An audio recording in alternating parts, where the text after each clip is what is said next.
Welcome back. Tonight, we're venturing into the heart of rural Zimbabwe, where an entire orphanage vanished without a trace in 2004. What investigators discovered 2 decades later behind a hidden door would shake even the most seasoned detectives to their core. This isn't just another missing persons case. This is about 47 children, 8 staff members, and a mystery that defied explanation for 20 years. The locals still refused to speak about it. The police files were sealed. And what was eventually found? Well, let's just say some doors should never be opened. So dim the lights, lock your doors, and prepare yourself for one of Africa's most disturbing true stories. Because what happened at the Chimanimani Children's Haven will make you question everything you thought you knew about how people can simply disappear. In March 2004, Sister Margaret Chikwana was running late.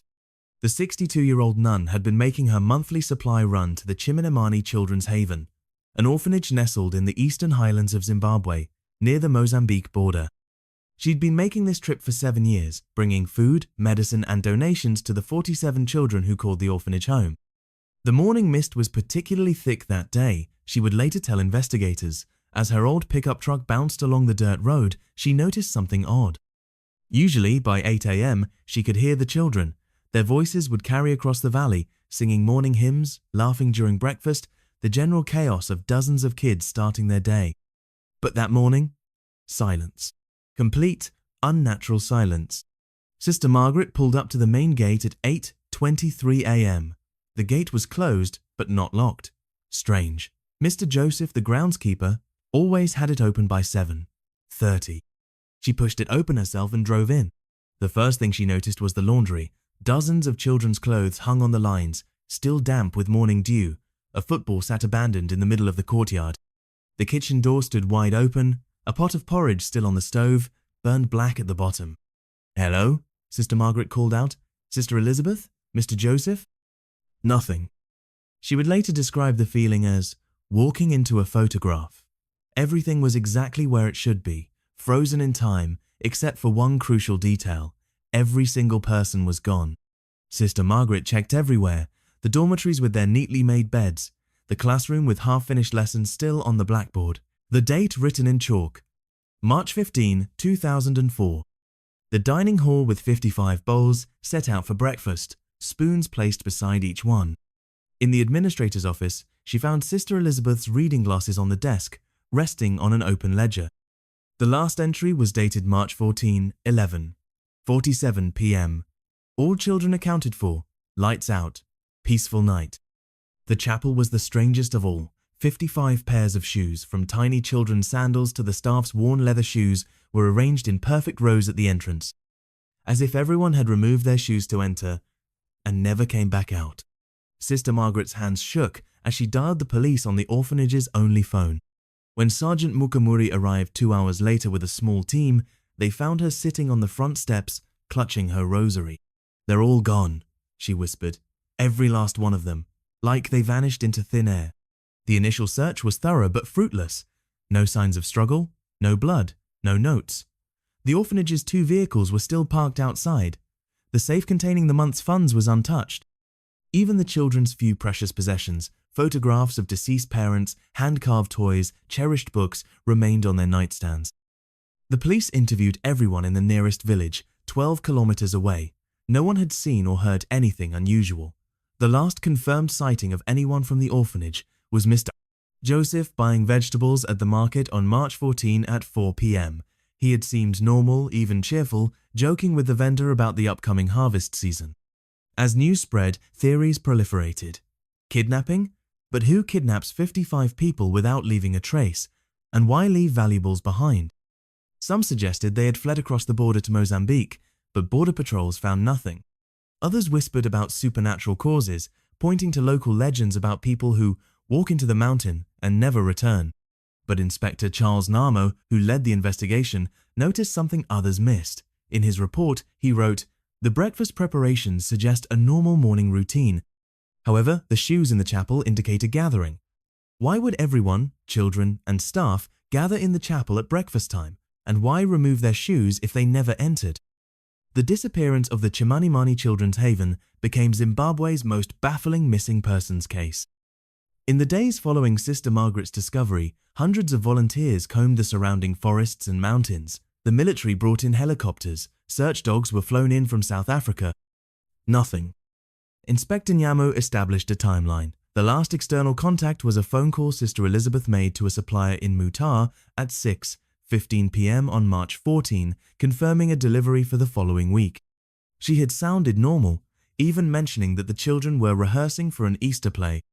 The investigation revealed troubling details about the orphanage's history. It had been established in 1978 on land that locals had long avoided. Elder villagers spoke in hushed tones about the area being cursed ground, where, generations ago, an entire village had supposedly vanished during a drought. But Inspector Nyamo, a practical man, dismissed such talk as superstition. More concerning were the financial records. The orphanage had been struggling. Donations had dried up due to Zimbabwe's economic crisis. Sister Elizabeth had been increasingly desperate, writing letters to charities abroad, pleading for help. Her final letter, found unsent on her desk, contained an ominous line, "I fear what we may have to do to protect these children." 3 weeks into the investigation, a breakthrough came from an unexpected source. A game ranger patrolling the Chimanimani National Park found something peculiar: a child's shoe caught in thorny bushes near a remote gorge. It was identified as belonging to 7-year-old Memory Sitho, one of the missing orphans. The discovery shifted the search to the park's treacherous terrain.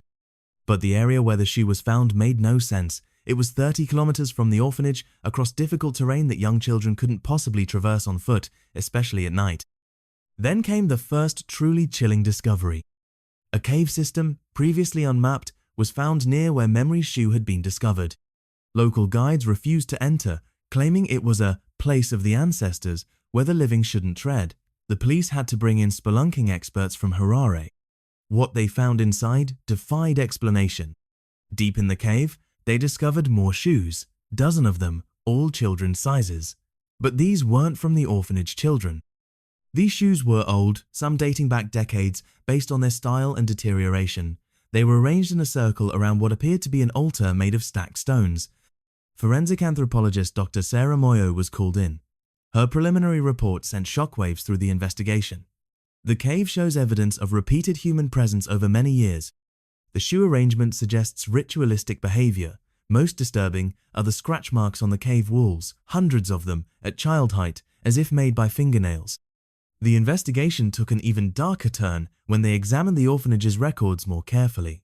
Over its 26-year history, the orphanage had reported an unusually high number of children transferred to other facilities or adopted by families abroad. But when investigators tried to verify these transfers, they hit dead ends. Paperwork was missing. Receiving institutions had no records. Supposed adoptive families couldn't be found. Local police officer Constable Tendai Mupfumi, who had grown up in the area, remembered something his grandmother had told him.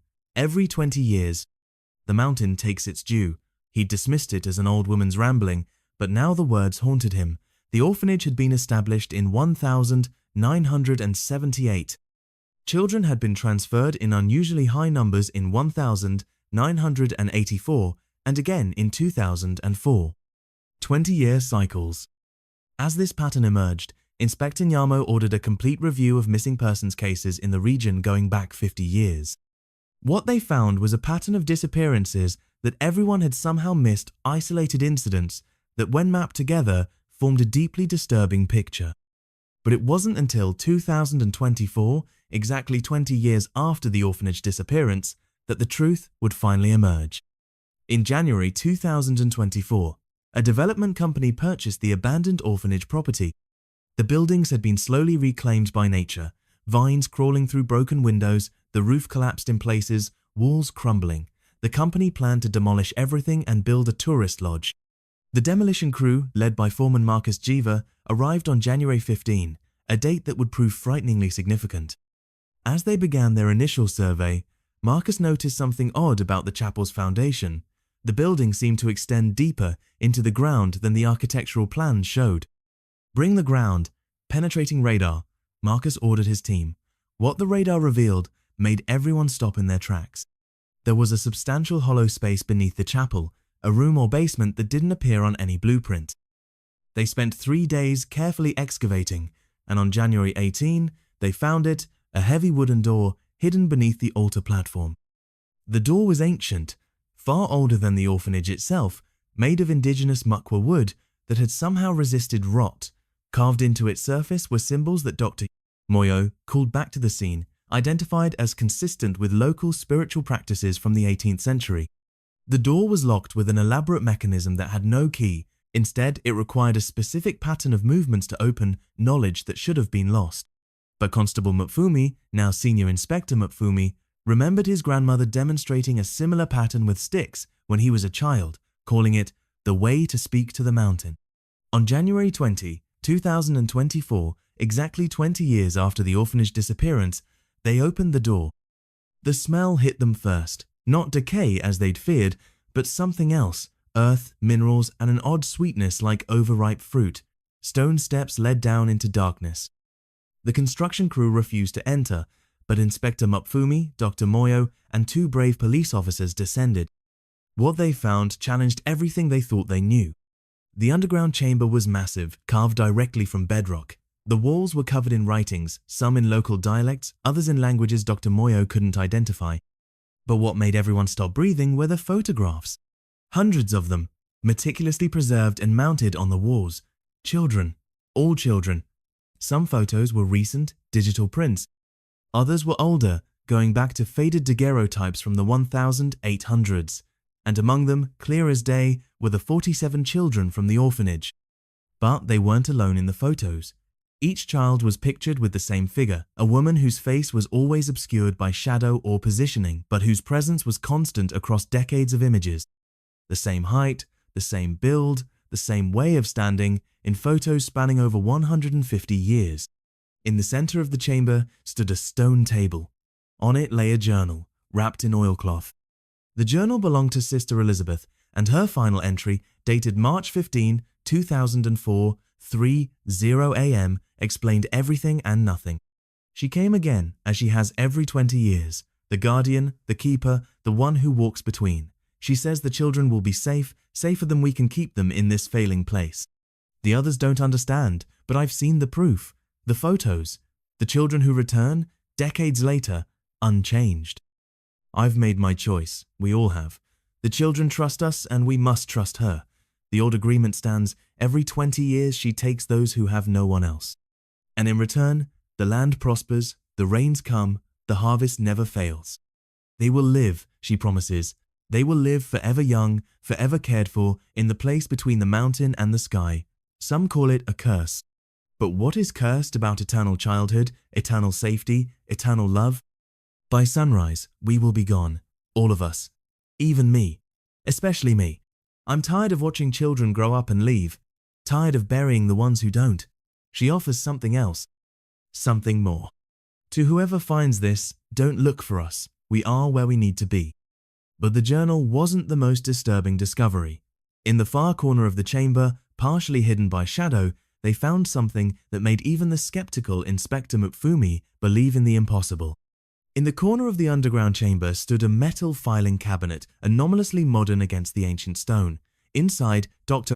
Moyo found medical records, DNA test results, and documentation that would take months to fully analyze. But one file made her hands shake as she read it. It was a birth certificate from 1962 for a girl named Blessed Chimwaza, born in the very region where the orphanage would later be built.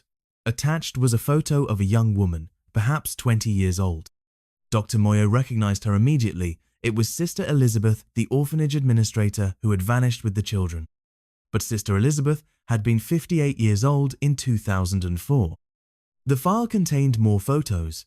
Blessed Chimwaza at a nursing school graduation in 1983, looking perhaps 25, working at a rural clinic in 1994, still appearing to be in her 20s, and finally taking her vows as Sister Elizabeth in 1997, looking no older than when she'd graduated nursing school 14 years earlier.